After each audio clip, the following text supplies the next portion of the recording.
దీనికి ఎంత డబ్బులు పెట్టాం, ఎంత డబ్బులు వస్తుంది, వీటన్నిటికంటే కూడా విసిగిపోయాం. 1953 నుంచి ఈ రోజు దాకా ఒకళ్ళేమో అటు బొమ్మన్నారు, ఇంకొకళ్ళు ఇటు బొమ్మ లేదు, మళ్ళీ ఇటు బొమ్మ అన్నారు.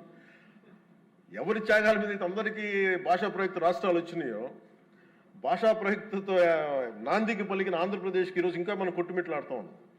ఇంకా సెంట్రల్ దగ్గరికి వెళ్ళి దేహాన్ని అడగాల్సి వస్తుంది. మాకు ఇవి ఇవ్వండి, మాకు ఆఫీసులు ఇవ్వండి, లేదా ఇందాక మీరు చెప్పిన ఆ షెడ్యూల్స్ రావాల్సిన ఆఫీసులు కానీ ఇంకా రావాల్సిన ఏమి రాలేదు. ఇంకా అడగాలంటే మన గొంతు చాలా బలంగా ఉన్నాం.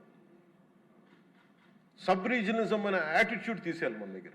మీరు ఉత్తరాంధ్ర, మీరు రాయలసీమ, ఏంటి రాయలసీమ, ఏంటి ఉత్తరాంధ్ర, ఏంటి గోదావరి జిల్లాలో అన్ని కలిపి ఆంధ్ర కాదా? అందరూ మాట్లాడి తెలుగు వాళ్ళం కాదా? అసలు తెలుగు జాతి ఐక్యతగా మనం మాట్లాడుకున్న మైండ్ సెట్ నుంచి నిజంగా బాధ ఏంటంటే మన ఆంధ్ర కన్ఫైన్ అవ్వాల్సి వచ్చింది. ఫైన్, భావంలో తెలుగు జాతి ఉంది కానీ గుండెల్లో ఓకే, మన realities Andhra, okay, let us accept Andhra. మళ్ళీ దీంట్లో కూడా ఇందాక మీరు చెప్తున్నారు, లోకేష్ గారు చెప్తామంటే మీ ఉత్తరాంధ్రకి అవసరం లేదా అంటే, ఇంకా మనలో కూడా మనకి సబ్ రీజన్స్ పెట్టుకుంటే ఈ రాష్ట్రానికి ఎవరు రక్షించలేడు. మన ఇంతమంది ఉండి మీరందరూ చదువుకున్న వాళ్ళు, అద్భుతమైన ఏమంటారు అనుభవం ఉన్నవాళ్ళు,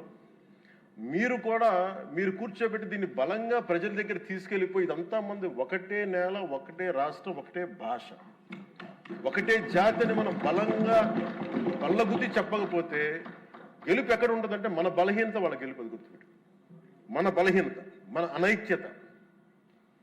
వాళ్ళని చూసి మనం ఏం ఆలోచించగలరు, రేపు పొద్దున వీళ్ళు వచ్చేస్తారంటే ఎప్పుడు వస్తారంటే నేను చెప్తున్నాను మీకు, మనలోని అనైక్యత, మనలోని అవగాహన లోపం ఉంటే వాళ్ళకి ఆ బలం ఉంటుంది. అసలు ఆ పరిస్థితి మనలో రానప్పుడు అలాంటి పరిస్థితులు ఎప్పటికీ ఉత్పన్నం కావు. స్టెబిలిటీ ఫర్ దిస్, ఒక జనరేషన్ స్టెబిలిటీ ఇవ్వాలి మన ఆంధ్రప్రదేశ్.